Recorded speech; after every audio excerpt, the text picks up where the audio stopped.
I'm Emily. And I'm Dean in North Carolina. This is Hackaweek Coast to Coast, episode 12. We're up to a dozen now. Yeah, that's pretty cool. Actually, it's a baker's dozen if you count that zero that we started counting from. Yeah, all right, baker's dozen. Just, we're computer nerdy people. That's what you do. You count the zero. Yeah. So how's it going, Dean? It's been a couple weeks. Yeah, it's going pretty good. I've been really busy at work as usual with the all the cars I got working on and stuff with the business and all that, but also busy around the house. As I have mentioned, we are getting the house ready to sell sometime soon, and the painter is coming in a couple of weeks.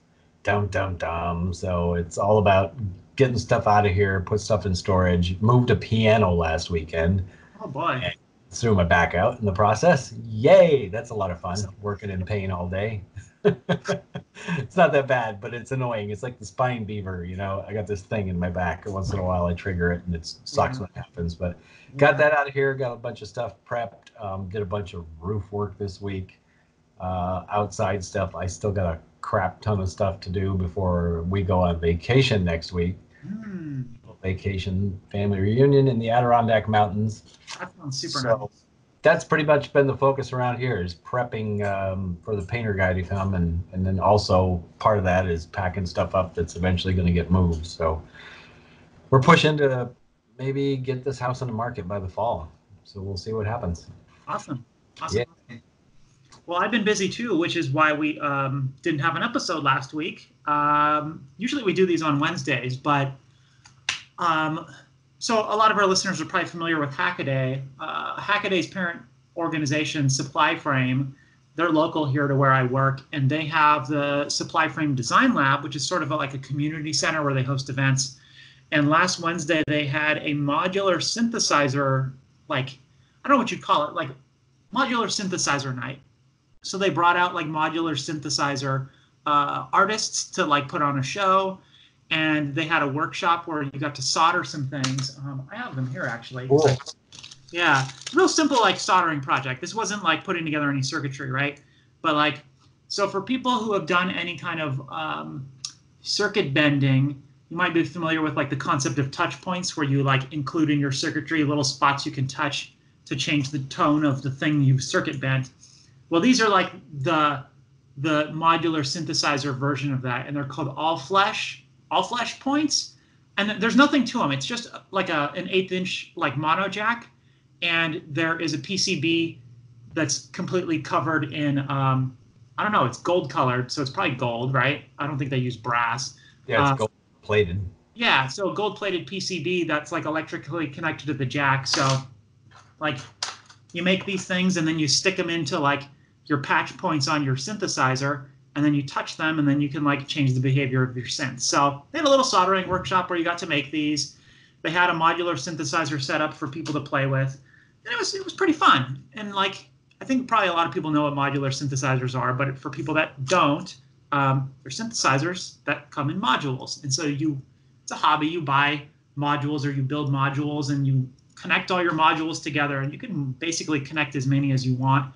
And they all have different effects. They might have a sequencer module, and they'll maybe have a reverb module, and then they get really out there with the weird things like wave bender modules and all this stuff.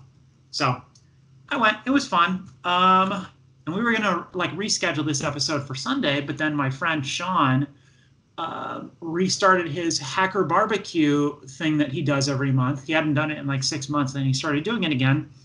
So on Sunday I was at a Hacker Barbecue, which was pretty fun. He set up workbenches out in his driveway with big canopies covering, and he barbecued, and there was all this food, and people just hacked on stuff. There was people doing leather work, people soldering, and people trying to get addressable LEDs working with a program that they were writing, and there was people doing glass work with Sean's glass equipment. So it was a really good time, actually. It was a nice cross section of different kinds of people there that day. So yeah, I've been a lot of fun. It really was. It was so much fun. It's like a mini maker fair. Right. A mini maker fair where you just drink beer and eat food all day while you work. It was really cool. Oh, that's awesome. That sounds like, I could have been there. Way cool. It Yeah. doesn't look that around here, but there might be. There might be something going on in Raleigh pretty soon, from what I hear, like a hardware hacker meetup thing. Cool. Kind of keeping an ear out for that. Somebody dropped my name to the person that's organizing it. I still haven't heard anything, but who knows? I might at some point in the future. And if so, I'll make the 60-mile drive up there to hang out with a bunch of nerds and Sure. hardware. Sure, why not? If that doesn't work out with all of the free time that you have so much of, you could Sarcasm. you could organize your own meetup. I think Get a bunch of 70-year-old golfers to come and hang out. Yeah. there's probably one of those golfers probably likes ham radios, I bet. Like there's a couple of those people around here. There is actually this one couple I met that my wife Lisa knows from the community. She does a lot of stuff in the community around here, and he has a room the size of this little hack shack here that's wall to wall ham gear. And when we went over to their house for dinner one night, and she said, "Yeah, I guess he's into ham radio stuff." And then we walked in. I mentioned it, and he goes, "Oh, you want to see the gear?" And I walked in the room, and it was like, "Oh my god!" And everything's running. So the room had that like electronic ham radio smell thing going on, and it's like, I just want to stay in here all night. Hell of dinner. yeah. It was really, really cool. He had some really neat gear in there. Some of it was some pretty old stuff too, and he was pretty active with it. Every day, he said, he's retired electrical engineer guy. So that was pretty neat to see. He's the only one around here I know of. I know there's a few others. I've seen the antennas, but he's the only one I know of. Well, yeah, I can't remember if the last episode we did was before Roger and I had our hack and snack, right? It was like the day before. Yeah. So I have an update on that. We did hack and snack, and for people that don't remember, hack and snack is a thing that my friend Roger and I started. Just kind of a low key hangout, and like, I don't know, I called it adult show and tell for like hackers, makers.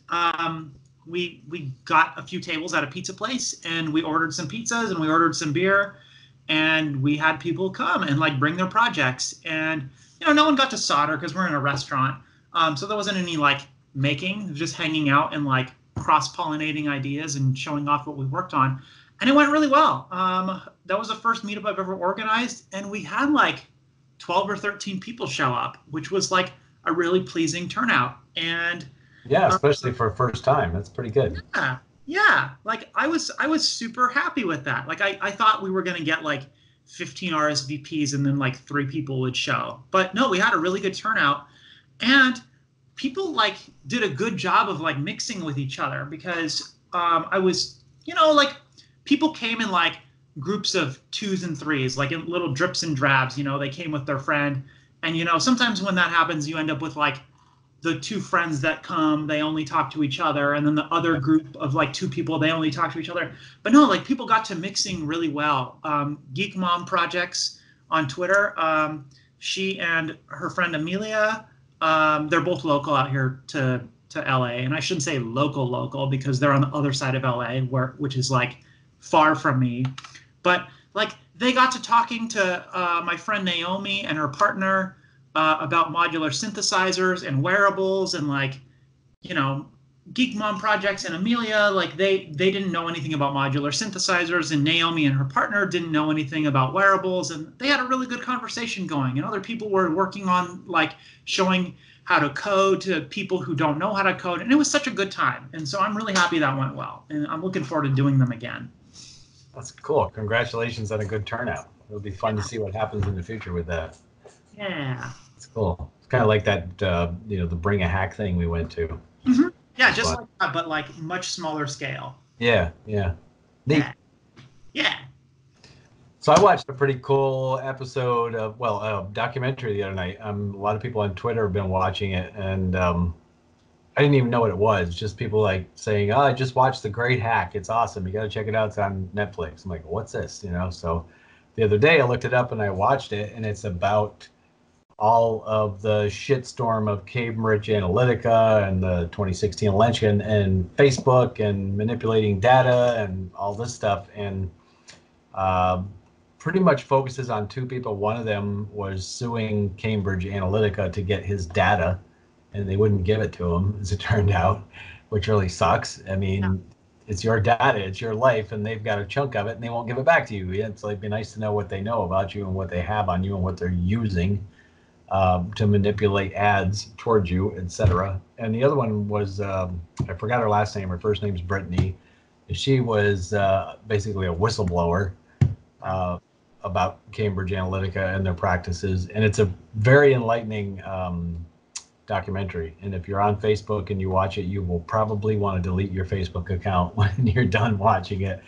But I mean, Facebook isn't the only thing. There's so many things that we do online that, you know, your data's out there because that's just the world we live in. That's the new, you know, commodity. Data, it's big, huge money. And of course, corporations don't want to give that back or give it up easily because they're making tons and tons of money off it. You know, it's direct ads. It's not like the days of Madison Avenue, you know, and the whole Mad Men thing and making ads with art departments. And, you know, we just keep bombarding you with an image and hope that you buy something. It's now about monitoring it, what you do every day by listening in on your cell phone, what you search for on Google, et cetera, et cetera. All of that data gets put away. And I know there are people listening right now that can vouch for the fact that they've talked about certain items and things. And lo and behold, the next day when you're on the net, there are ads for the things you just discussed. Right. And there's people that have done experiments with that where they've actually said those things and then checked back a day later, and sure enough, something they're totally never interested in suddenly shows up because they mentioned it the day before. So Yep. That's just, it's part of the world we're in, and I can accept that. I don't have a problem with that, really. I'm like, okay, it is what it is. So if you want to have a really private conversation, turn off your cell phone, shut down Alexa, you know, unplug your smart TV, unplug the Ethernet cable, and have a nice discussion privately. You know, other than that, you just kind of live with the fact that that's how it is. Big Brother is indeed listening. But it was a great documentary. I would highly recommend people watch it, if for nothing else, just to get, you know, somebody telling you firsthand what goes on behind the scenes at a place like Cambridge Analytica. It's a little creepy. Yeah. And also, out of it is coming some legislation for digital rights, digital data rights. It's your data. You should have a right to it. You should have a right to see it, take it back from them, and not let them use it if you choose to. So that may take a while for that to go into effect, but things like that need to start somewhere. I hope so. I mean, I'm not confident in our elected officials to do the right thing really ever. No. Especially when there's big money behind doing the wrong thing. So I hope so, but I'm not holding my breath. No, me neither. But it's good to know that, you know, at least it's in the works. That, and also another thing I might touch on too is AI, artificial intelligence, and some legislation governing that. There's been a little bit of that going on, but it's pretty well ignored, and it's a pretty important thing. There needs to be some stuff put into place now, you know, if and when, I mean, sooner or later, I think, you know, some machine is going to become sentient and self-aware. They're getting smarter and smarter all the time. Machine learning is getting better and better all the time. And at some point, some machine is going to be self-aware. How do you decide that it's okay to now shut that thing down? And what rights does that machine have? You know, it's Ex Machina. That movie was, wow, that was creepy. That was a good movie, though. It was a really good movie. I watched the movie twice. And the funny thing was that I was so interested in the tech part of it that I didn't really realize until the second time around at the end of the movie that the machine was basically like, I'm going to do whatever I have to do to get out in the world and survive. Yeah. You know, screw humans. I'm just going to kill everybody. Yeah. Off now. Here I go. I got a great adventure. I want to learn. I want knowledge. I want information. Let's go. Yep, somebody's in my way. Well, too bad. Kill them. There was no morality built in to the machine. You know, how do you do that? I mean, that's a slippery slope. So yeah, that's something else that concerns me as well. I think Elon Musk has been pretty concerned about AI, right? Like, I haven't heard him talk about it in like a year, but I know for a good while he was talking publicly about the dangers of AI. Mm-hmm. Yeah, but I don't know if any of the big companies are that concerned. This is going to be like one of those Jurassic Park scenarios, probably, where they're gonna do it because they can, and not ever think about whether they should do it. You know? Right. Right. Just because you can doesn't mean you should. Yeah. That old adage. Yep.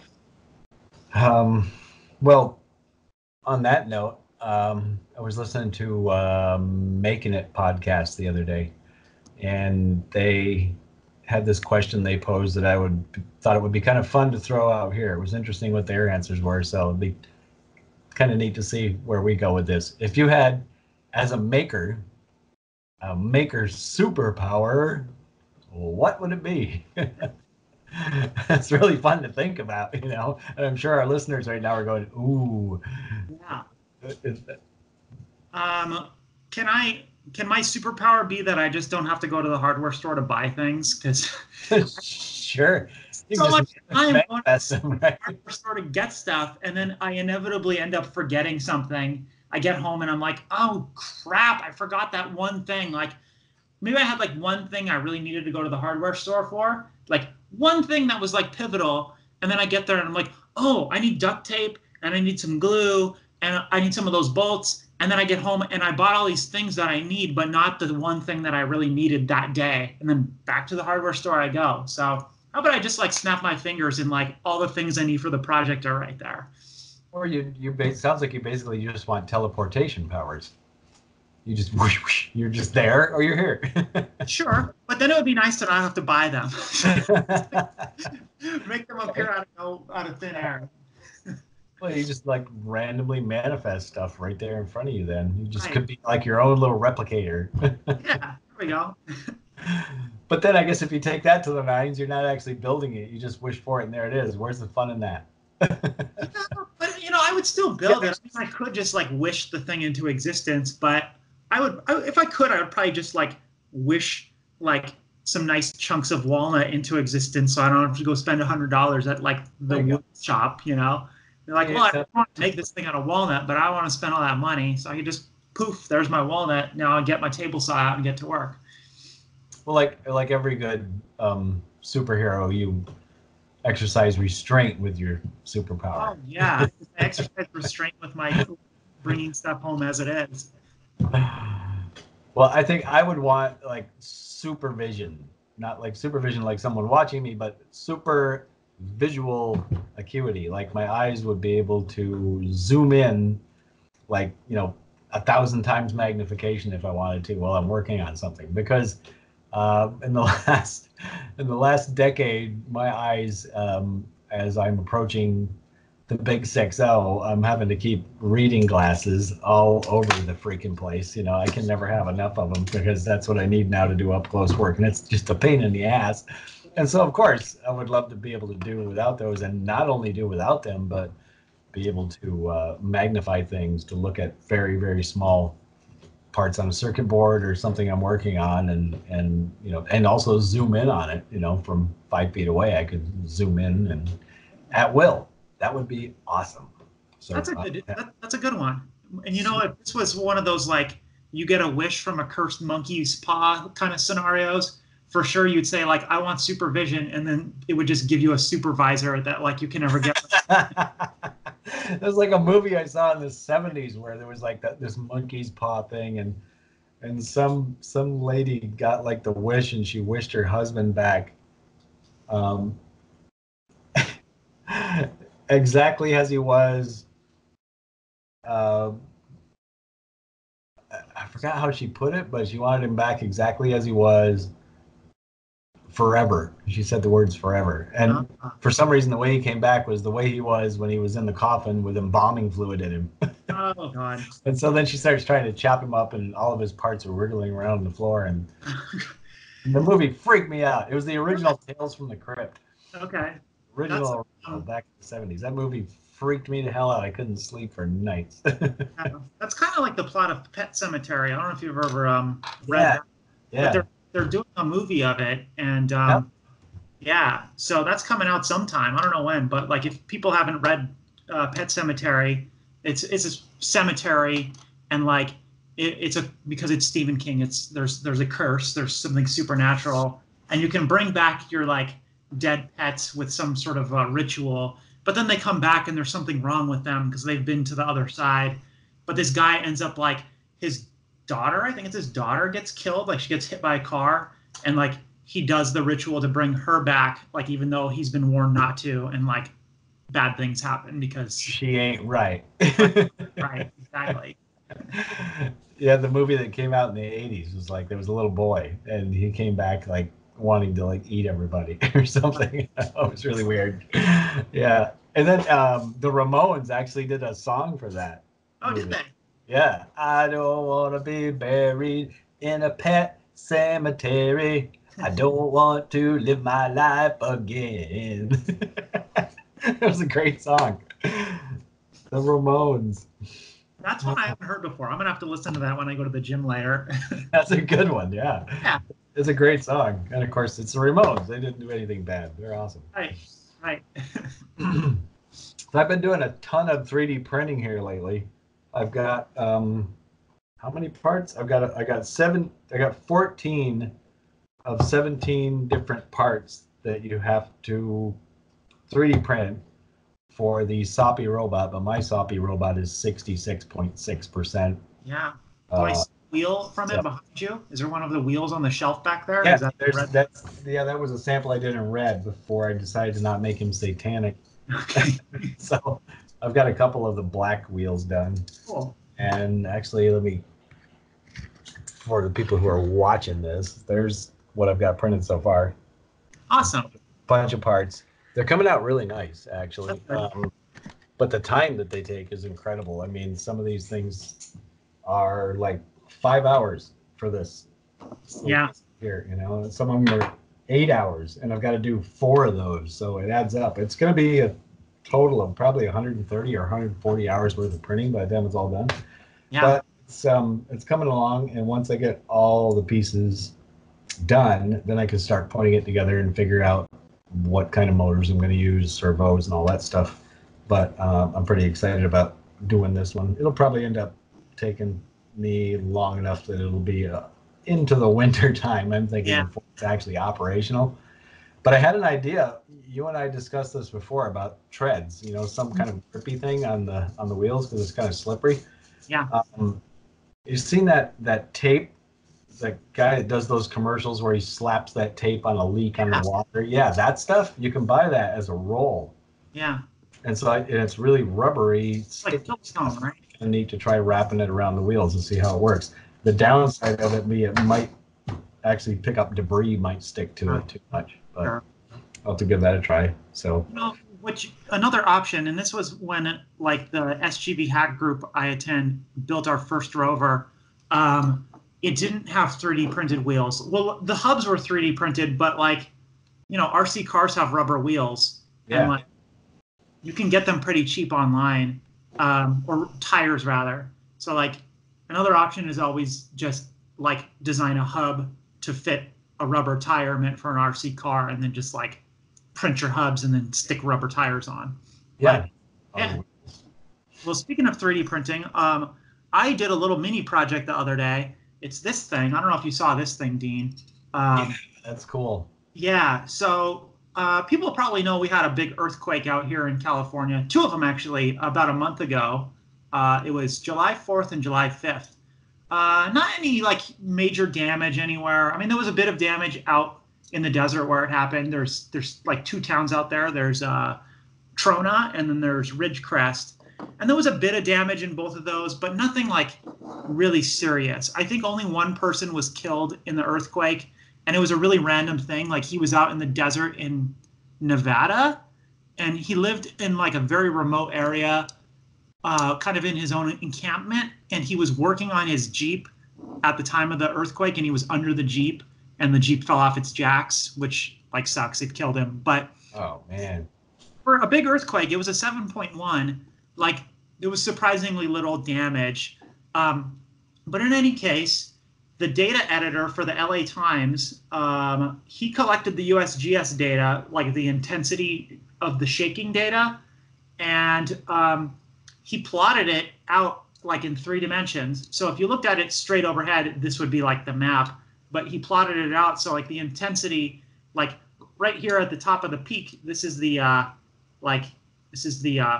epicenter. So anyhow, he tweeted about it, and I thought that was really cool. And I got a hold of his file, and I used Mesh Mixer to simplify it down a little bit because his file had like something crazy like 500,000 faces, like polygons on it, which was a lot for the computer to process. So I simplified it down to like 20,000 or something, and I printed one. And it's not the greatest quality print, but it was kind of fun to make a little print. And his data's all online, so kind of fun. Different way to like visualize data, see like how the earthquake looks, and it kind of looks like I don't know. Looks like something out of Lord of the Rings, right? Like some weird city, like some tower city or something. Yeah, right. Yeah. Pearl. Yeah. I love seeing data like that in like 3 dimensions and in different ways than just like a graph 2D. It's seeing it in 3D like that. Yeah. And I had mentioned on Twitter, I said, what else could you print that way? And your reply was pretty much anything, Right. any kind of data, If Yeah. it's got X and a Y to it, I suppose. But the neat thing about that is that when you look at it, I mean, you're looking at a visual representation of the intensity of the shock of that plate moving down in the earth and how much intensity it had. And so it's just really cool to stare at it and go, you can see the distribution of the shock wave. And, right. And it really gives you like perspective. Like right here, this is basically like those 2 towns in the desert. Like you can see how intense it was. And then LA is like over here. Yeah. So it wasn't really strong here in LA, but like you can see how much of a difference there was versus like if you were there at the epicenter versus if you were out where I live. So It's a considerable difference. But yeah, you could honestly probably take like, like what do they call them? I'm sure you've seen them where they you take like a plot of audio and you can see like it's sort of spread out in a spectrum as like time goes by. Right. You could take something like that, and so you have like time in one dimension and frequency in another dimension, and then like volume in the like 3rd dimension. And you could like I don't know, it might be like cool like record your voice saying I love you, and then like turn it into a 3D print and give it to like your wife or something, and then like people are like, what is this? That is pretty cool. That's a neat idea. I've seen that represented that way on some audio programs where that it's just exactly what you said. The time, the frequency, and the intensity represented as a 3D map that you're looking at as if it were tilted a little bit and shaded. And it's a pretty interesting way to look at audio data other than just a line up and down over time. Yeah. Because it just gives you a whole different perspective on it. It's pretty cool stuff. Cool.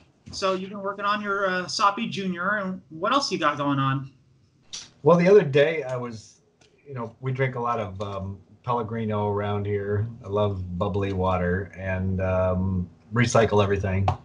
And the bottom of a Pellegrino bottle, it kind of looks like a flower, it's got a shape kind of like a flower. And I was looking at them the other day, and all of them in the recycle bin as I went to throw it out. And I'm like, it's got to be something you could do with these. They're a really neat green color, what could you do with them? And the other evening, I just went, wait a minute, I got an idea. Maybe you could cut it in a certain way. So I got out the scissors, and I cut this one. Oh, cool. It's really kind of neat. It's just the bottom, and if you cut it like little flower petals, you can do some pretty neat stuff with them. You can take a bunch of them, and you can either hang them, you can put an LED behind them. I've got like a little coin cell and a green LED here. Let's see if I can get it to light up. So I mean, you could do something like where if you just put the little LED right in the middle and the bottom. Yeah. And with bright LED, and if you maybe glued it on there with hot glue, you could diffuse it through the thing or something like that, or maybe a really super bright LED. Yeah. And get on it. It might be kind of fun. So I may play around with that. Lisa and I sell some of that stuff at a local store, and they've been asking us for some more stuff to sell that would go in a garden. So might try some stuff with this. And the neat thing about it is you're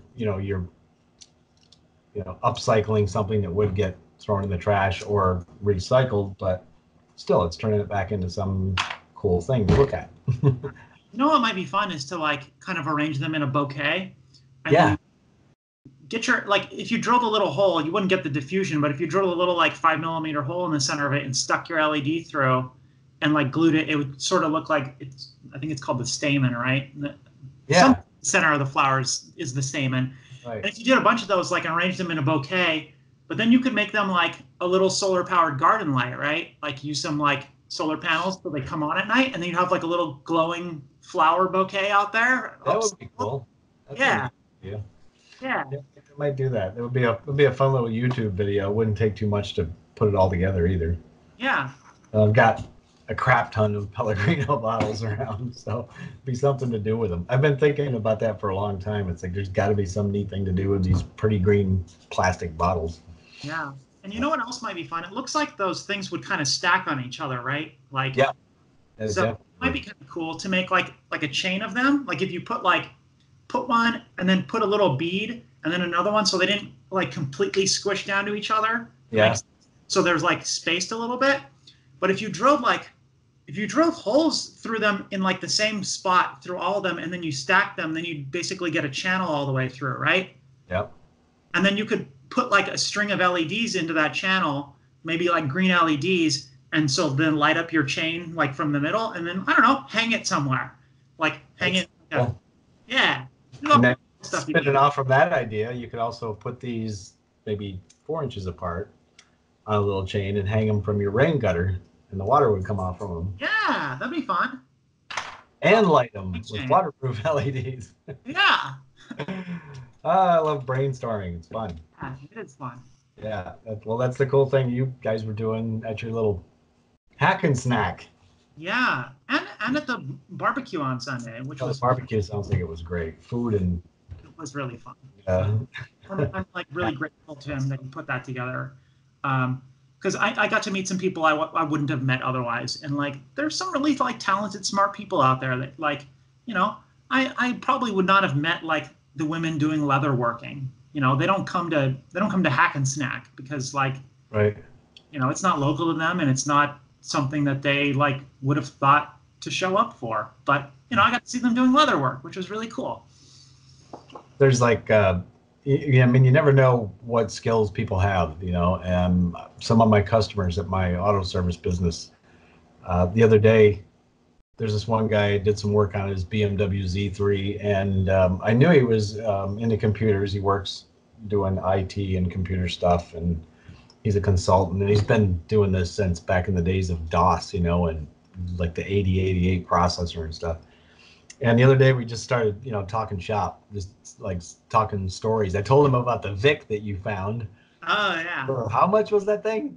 $5. $5, and he just grinned. He went, "Wow!" I said, "Yeah." She took it home and plugged it in, and it's like the thing worked.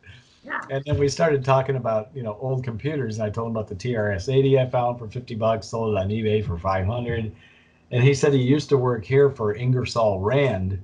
Okay. And he quit working for them, and they moved a bunch of their data centers somewhere else. They got rid of a lot of these old computers, and the guy called him up like a year later, and he said, "Hey, you know, if you want to come in, we've shut down the whole computer center here, and it's like in another building now, but there's all this old equipment here we're just going to throw out. If you want to come look at it, you're welcome to take anything you want, you know."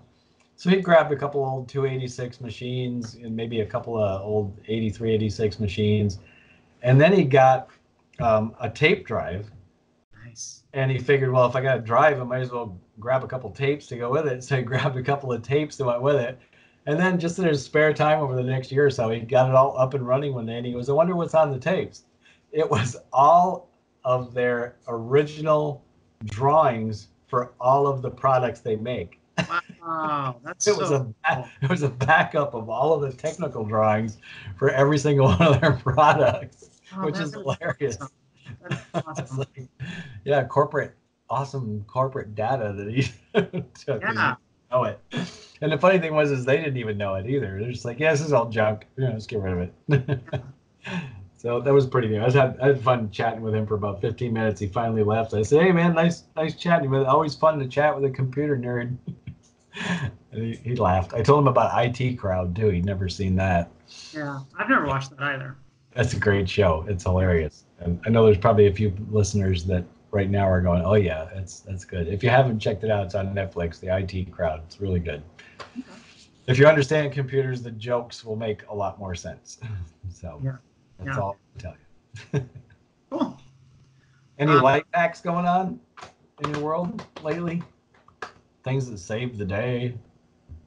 No, I haven't really had any life hacks lately. I mean, I've been doing a lot of projects, but no hacks that stood out. I mean, like, Not any for me either. Little things here and there, but yeah, I mean, like, I had a flat tire the other night, and I happen to have like a metal bar in the back of my truck, or in my trunk of my car, rather the hatch.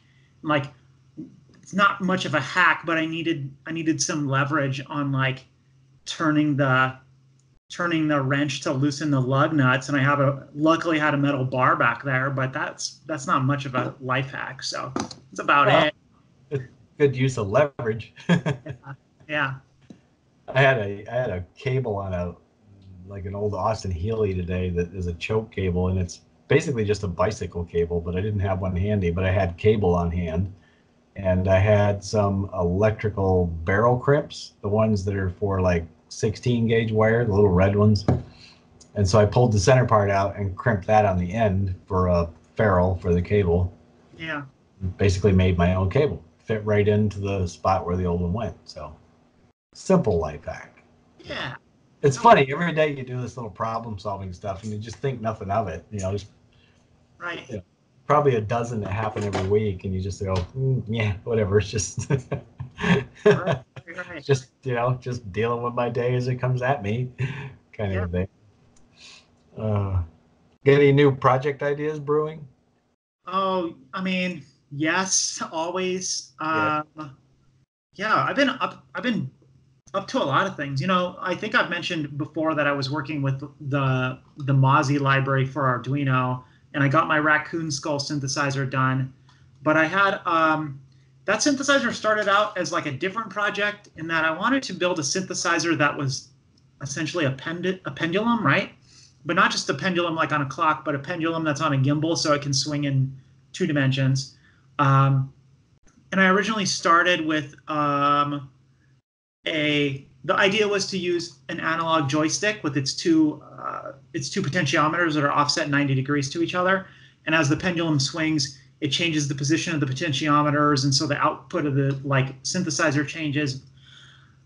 But the joystick has too much internal friction, so then I was like, well, maybe I can approach this a different way, and I was like, oh, you know what? I can probably do an accelerometer. So I started playing around with an accelerometer in Arduino.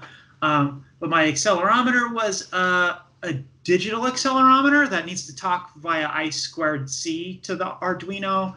And then the Mozzie library also needs it doesn't need I2C. It has an I2C like mini library in it. And in any case, like both of those, the library to talk through I2C for the accelerometer and Mozzie, like they had a conflict over trying to use the timer, so it didn't work. So I bought an analog accelerometer, and I got it all built. And then it turns out like it works, but not the way I wanted it to, because like I thought like, oh well, as the pendulum swings, like the thing is tilting in comparison to the ground, and so like the accelerometer will read that, but it doesn't read it. And after a lot of thinking, I realized it's because like centrifugal force, as it's swinging, centrifugal force is keeping like the force pointing downward relative to the board, not like it's not changing. Like the vector for like the downward force is staying perpendicular to the board, so it doesn't change tone at all. So I have to completely rethink this project. But yeah, it's fine. It's just another thing. I learned something, and I learned a lot about I2C, and whatever. Now I'm up to a new project. This is actually one I'm helping my friend Sammy with. He's an artist. He does a lot of like blues inspired art. So he does a lot of paintings of blues musicians and like old blues clubs and things like that, and jazz as well. And he got an old guitar, and he like decorated it in his style that he paints in. And he built like a little I don't know what you'd call it, like almost like a storefront on the front of it, like the front of a building. And it's supposed to look like a little old, like kind of roadhouse, like honky tonk roadhouse thing. And what he wants is for in the doorway, for when you look in the doorway, for you to see people dancing like they would be in one of those like roadhouses. And so he asked for my help because he's not like a technical guy. So I've been working on building him a Raspberry Pi based system that will use a motion detector to see when someone walks in front of this thing. So if you walk up to it, then it'll start playing a video, and it'll play the video until the video finishes, and then it'll stop until the next person walks up. So I've been working on that, and it's meant that I get to learn coding in Python, which I have not had a chance to do yet, really. I shouldn't say I haven't had a chance. I just haven't had an excuse to do it. So I'm learning some Python now, and it's, it's a pretty good language, it seems like. I know I started a bit of a discussion on Twitter yesterday about this, and some people really hate Python. But yeah, I saw your comment. So you're like, watching somebody else do Python and like, oh, this is easy. Getting home and doing Python and like, oh shit. Yeah. But it honestly is a pretty easy language so far. Like there's a lot less like syntax stuff to be nitpicky about than if you're like programming in C or C++. There's no semicolons, which is great because I forget my stupid semicolons all the time. Yeah. I guess it's more limited in some ways because of that, because it's less strict with its syntax requirements. It's less robust, but I think it'll work for my purposes. So yeah, I don't know what else. When I was at Sean's on Sunday, he had suggested, he has a bunch of glass tubing, borosilicate tubing, and he wanted to make like fake Nixies where it was like glass tubing, like little like glass vials with LEDs inside of them. And I had thought what he wanted to do was like pinch off one end of the glass, insert the LED, and then like pinch off the other end of the glass with like the leads sticking out. But he just wanted to pinch off one end of the glass and cut the other end off. So he has like basically like a little mini upside down test tube and then stick it in a 3D printed holder. But I was like, oh no, let's see if we can enclose it completely. Well, that totally did not work because like the LEDs don't have leads that are long enough. So we tried like soldering longer leads on. But as soon as you get the glass hot and like it conducts so much heat because the glass has to be like 1,000 degrees. Yeah. So much heat into the soldered on leads that they become unsoldered, even if you give them like 3 inches. And then if you try to have the LED and its leads, like just its leads sticking out, like it just vaporized those LED, like the epoxy coating, just vaporized it instantly, just poof, like black smoke filled the thing. It's really hot. Yeah, so that didn't work at all. So that's wild. I like that accelerometer thing. That's kind of neat. I saw some of the stuff you posted on Twitter with that, and I still think it would be good neat if you could figure out a way to attach it to your pet and have it wirelessly transmit the accelerometer data. Yeah. And then that gets turned into a sound. It'd be all these really weird sounds as the animal moves around. And then you shoot video and time sync it with the music.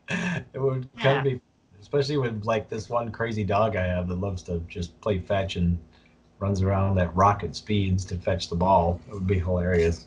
I mean, I think it's pretty doable. Like an accelerometer is relatively small. They're like this big, right? Not even as big as a postage stamp. And if used in Arduino Nano, it wouldn't be bigger than a bark collar, Yeah. The only thing you have to figure out, like, because you could have a small battery, the Nano is small, the accelerometer is small. You just have to figure out where to write the data to, right? Unless you have unless you use like an ESP32 and transmit it wirelessly.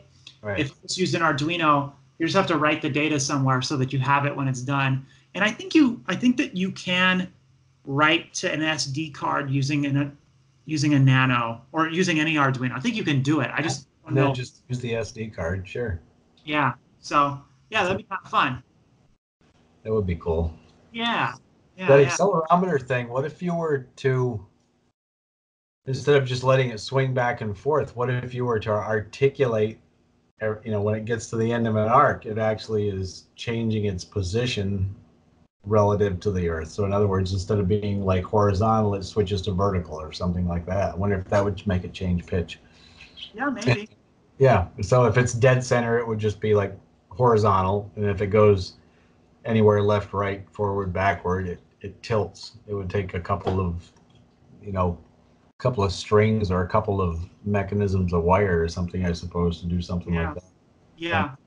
Well, But I watched your little video of it, and it seems to react more to sudden changes in the accelerometer rather than it does just where it is in space. Right. Well, so the thing is, like, if I take it in my hands and I tilt it 5 degrees, you'll get like a very obvious like change in tone, right? Right. But if I put it on the pendulum and let it swing, and it swings to 5 degrees, like nothing, because the centrifugal force, as it goes, it's tilting it, so it's not seeing any effective change. So I think there's like equilibrium, it just doesn't change. Yeah, so I think there's like 2 ways I could approach this that would work. Like one, like the idea that I'm like leaning towards now is to make like an egg shape. Like maybe I'll do this on the lathe, make it out of wood. And so like the idea for this came from this treat dispenser toy for my cat that's shaped like an egg, right? And it's weighted in the bottom, so it always wants to stand upright, but it's only weighted so much, so it's easy to tip it over. So it kind of, if the cat hits it, it rolls over onto its side, and it's supposed to dump a treat out, and then it rolls back up, and then it rolls the other way, and so it kind of flops around and rolls around. And it's kind of like they have those toys. I don't know what they were. It's like a clown or something, right? Remember these like inflatable clowns that have a weight, and you punch it, and it like comes back up. It had one. It had a sandbag in the bottom where you punch the crap out of it, and it kept coming straight back upright again. Yeah. So I think I could make something like that, and then I don't think the centrifugal force thing would be an issue. I think like that, because it's not on a natural arc like swinging through gravity. It'd actually be tilting and backing around. So I think I could maybe make like a big wooden egg and put everything in there. Maybe like lop the top of the egg off, because if you lop it off, you'll get like a circle, right? And then I just put a speaker right there, so the speaker points up, and then you could just like rock it around. And like I think that might be more fun than a pendulum, because like people could pick it up with their own hands and like move it around and shake it and make noises with it. Whereas a pendulum would be fun if I could get it to work, but that's more of like, I don't know. I feel like it needs like a big setting. Like you need it like, I don't know. It feels like a thing that you'd see more in a museum, right? That's like exactly what I was thinking. Yeah, it's more like a museum piece. Yeah. Right. So I could either do the egg thing, or I think I could get like maybe like put it on the end of a big spring, and then like you pull it over and then like let it go, and it'll spring all around, and as it springs around, like it'll change its sounds. But like the thing with that is I would have to have a really big spring to hold the speaker and the amplifier and the Arduino and the battery pack. So I like the egg idea. That's pretty cool, because then the cat can play with it too. And whack it around, Well, you could have a pet toy. Just stick an accelerometer in there with a speaker, and as it moves around, it makes strange noises as it gets attacked. That wouldn't be that hard to do, honestly, because like the Mozzie library can play samples, so you could record like, or even just I'm sure on the internet somewhere there's recordings of like rat noises, like squeaking noises. Oh, yeah, there's tons of stuff like that. It's like have it trigger when like the accelerometer like reads a high enough value that it just starts making like mouse or rat noises, so the cat hits it and then like gets all this squeaking noises. Yeah, they get all excited by that stuff.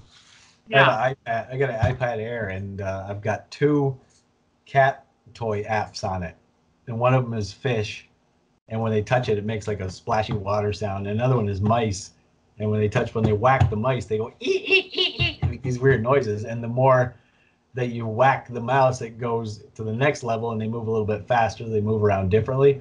Yeah. And our Siamese cat Lily loves it. She loves to play with it. And now she's gotten to the point when she sees me grab the iPad, she just runs up, and I'll put the iPad down, not even turned on, and she starts whacking at the screen and pawing at it. So she's conditioned to think that it's game time. It's pretty fun to watch her play with it.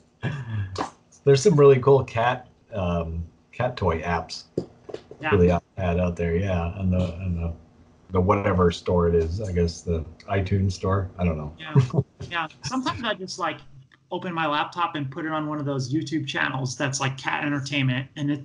People haven't seen these. It's just like a high def video. They'll put like bird seed on a stump or something and have the camera looking, and like so birds keep landing and then they peck and they chirp and then they fly away and then another one comes and then like two birds will be there and maybe they'll fight a little bit and then one will fly away and then like a rat will come out of nowhere and come and eat some of the seeds. And like my cat will sit there and watch that stupid thing for like an hour without getting bored. Like, and what's fun is like usually he just sits there and he's just watching it, but every now and then like he gets interested enough that he gets up close to the screen, like really close, and then he goes around behind the screen to like, because he's like, it's back there. That's what Lily does. Not. Lily reaches under the freaking iPad all the time for the fish. Like, I can get this thing from the back. I just know it. Cats are smart like that. Like, if you can't get it from the front, I'm going to go around the back. Yeah. Yeah, she does some shit on my laptop sometimes where I've got a touchscreen laptop. It's a keyboard and it's a 2-in-1. And every once in a while, she'll rub on the edge of the screen and she'll make shit happen in Windows 10 that I didn't even know could happen. Like, how'd you do that? And it's just, swipe from one edge or something in some program. It's pretty funny. And totally screw up things once in a while as well. But that's what cats do. Yeah, exactly. They're good at that. They step up on your keyboard right at the most inopportune moment. Well, they know where your focal point is. They're really good at figuring that out, and then they get right in that, and they hang there. That's Here I am. Attention is, and they need that attention. Yep, I am cat. Pay attention to me. Nothing else exists. Well, I don't know what else I got to talk about this week. I think that's probably about it. Yeah, I think so. It's another episode. Yep. Get ready for the haters to complain about how awful our episodes are. What did I have to say? This shit sucks. It's actually a little entertaining. Right. It's not even watchable, but it is commentable because you left a comment. And like, how many times, dude, how many times are you gonna show up and like comment on an episode of the podcast to say that you're not watching this podcast anymore? Touche, exactly. It's pretty funny. But there are people that really enjoy it, and to them, thank you. Thanks for listening. We appreciate it. If you like this podcast, and you have a moment, comment and say so to balance out all the haters, because we get a lot of haters. Share it wherever. Put it out there. Exactly. World. Because it's fun. It's fun. We like talking about the stuff we do, because that's just what we do. Stuff. All the time. And also, if you're a listener, and if you ever want to be a guest, because we have had guests on here, as you know, if you ever want to be a guest and you have something to talk about, a project or something, and you think it would be fun for our audience, hit us up and let us know, and we'll talk to you. Yeah, you're on Twitter at MLE_online. That's right. Right, and I am at Hackaweek. So give us a shout if you want to jump on the show and share what it is you do. There's a ton of you people out there, so I know if somebody wants to get on and share, we'd love to have you. I'm sure that you have interesting things going on that we don't know about, so let us know. Yup. Well, right. I guess we're going to get out of here then. Yep. Thanks for watching, everybody, and listening. And until next time, keep on hacking. Bye-bye. Bye.